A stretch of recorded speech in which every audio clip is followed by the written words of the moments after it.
Кто-то сказал, что я теперь все время буду писать только про Сэма, и он был прав, наверное. И если это упоминание будет слишком частым, я буду счастлив, значит я папа классный. Да нет же, я опасный рэпер с улицы. На моих тусах тонны запрещенного дуются, и тут сюсюкаться не собирается никто. Я расскажу о новом знакомом, он очень крутой. В один прекрасный день, не помню, среда или вторник, в нашем доме появился новенький. Мы с женой долго ждали прибытия важной персоны, парились, боялись, что его что-то не устроит. После долгой дороги он, видимо, сильно устал. Он много спал, и меняли цвет его глаза. Потом ползал, потом встал, потом пошел, потом что-то сказал на айпаде Тарзан. Меня выселил из комнаты, отправил в зал. Потом позвал себе няню, она живет теперь с нами. И все стало крутиться вокруг него. Куча людей, куча странных предметов, очень много всего. Иногда он орет, и непонятно, что он хочет. Бывает, плачет, но чаще всего хохочет. Так вот я о чем, он стал душой компании, и мы с ним угораем, несмотря на то, что он маленький. Если бы кто-то книгу написал бы про то, как стать супер папой, я сразу таким стал бы. Или хотя бы показал мне, как бы.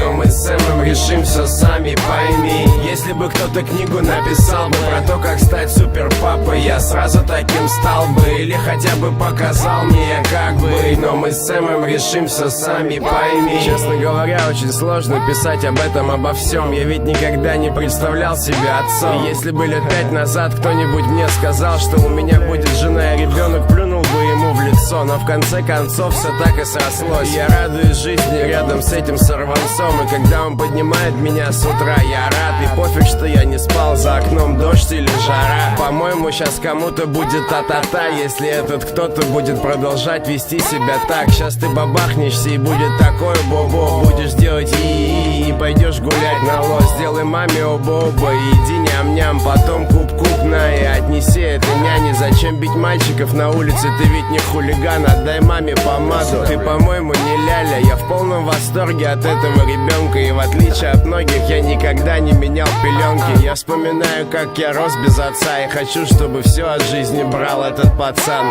Если бы кто-то книгу написал бы про то, как стать супер папой, я сразу таким стал бы. Или хотя бы показал мне, как бы. Но мы с Сэмом решим все сами, пойми. Если бы кто-то книгу написал бы про то, как стать супер папой, я сразу таким стал бы. Или хотя бы показал мне, как бы. Но мы с Сэмом решим все сами, пойми.